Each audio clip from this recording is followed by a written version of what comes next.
Question example number 5। Again question में क्या है जी, ए बार बी बार सी बार कोडिंग करेंगे। तीनों टर्म्स बार वाली हैं, ज़ीरो लिखेंगे तीनों पे। ये 0 1 0 1 0 0 1 0 1 और 1 1 0। अब वो इसी तरह हमारे पास एक मैप बनेगा, ठीक है जी। इसमें 8 बॉक्सेस बनेंगे, 2 to 4 to 6 to 8। First row को 0, सेकंड रो को 1 बोलेंगे। अच्छा, फर्स्ट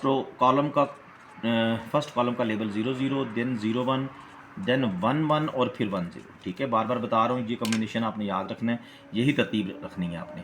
अब फर्स्ट टर्म 0 के सामने 0 0 के नीचे, 0 के सामने 0 0 के नीचे 1 मार्क किया, 0 के सामने 1 0 के नीचे, 0 के सामने 1 0 के नीचे 1 मार्क, 1 के सामने 0 0 के नीचे 1 मार्क, 1 के सामने 0 1 के नीचे 1 मार्क, 1 के सामने 1 0 के नीचे, ये 1 के सामने 1 0 के नीचे, यहाँ पे 1 मार्क। ठीक हो गया जी।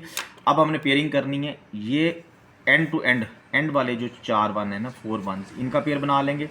अब ये 1 बेचारा अकेला रह गया, इसको अकेला नहीं छोड़ना, इसको इस 1 के साथ आप पेयर में डाल देंगे। ठीक है, पहले भी क्वेश्चन में आया था इस तरह सिलसिला, 1 को आपने साथ वाले 1 के साथ पेयर बना देना है। अब वही बात जी, वही मेथड है, कोई सा पेयर पहले ले लें, ये 4 1s का पेयर आप पहले ले लें और इसमें हर 1 की रेलेवेंट टर्म को यहाँ पे लिखें। ये 1 कहाँ पे आ रहा है, 0 के सामने 0 0 के नीचे। ठीक है, तो ये टर्म बनती है ये वाली 0 0 0 जिसका कोड है, तो इसको उठाएं, यहाँ पुट करें, ए बार बी बार सी बार।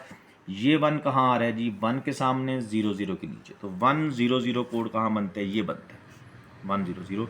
इसको उठाएं, यहाँ पे पुट कर दें, ए बी बार सी बार।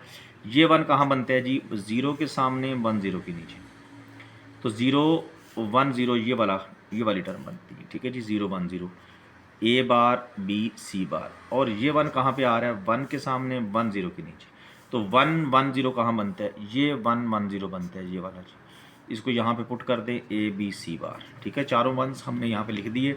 अब आर के साथ दूसरा पेयर जो हमारे ये वाला पेयर है, इसके 1s की टर्म्स को यहाँ पे लिखेंगे। ये 1 कहाँ पे है जी, 1 के सामने 0 0 के नीचे 1 0 0, ये वाली टर्म बनती है, रिपीट हो रही है 1 0 0। इसको हम यहाँ पे पुट कर देंगे, ए बी बार सी बार। और इसके इस 1 को कैसे लिखेंगे, 1 के सामने 0 1 के नीचे, तो 1 0 1 1 0 1 ये टर्म बनती है जी। तो यहाँ पे आप पुट कर दें, ए बी बार सी। अब कॉमन की बारी आ गई, इन दो टर्म्स में से कॉमन आएगा, बी बार दोनों में है, सी बार दोनों में है, पीछे बचा ए बार और ए। इन दो में से कॉमन आएगा बी सी बार, ए बार और ए, और इन दो में से कॉमन आएगा ए बी बार, पीछे रह गया जी सी बार और सी। ये जो है हमारे पास ये चीज़, ये 1 हो जाएगी सारी, तो यहाँ पे टर्म रह जाएगी बी बार सी बार, ये टर्म बचेगी बी सी बार, और आगे टर्म बचेगी ए बी बार।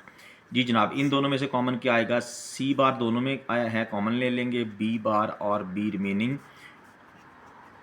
ए बी बार ये अगेन 1 हो गया, तो सी बार और A B bar. This is your answer simplified form. ठीक है जी।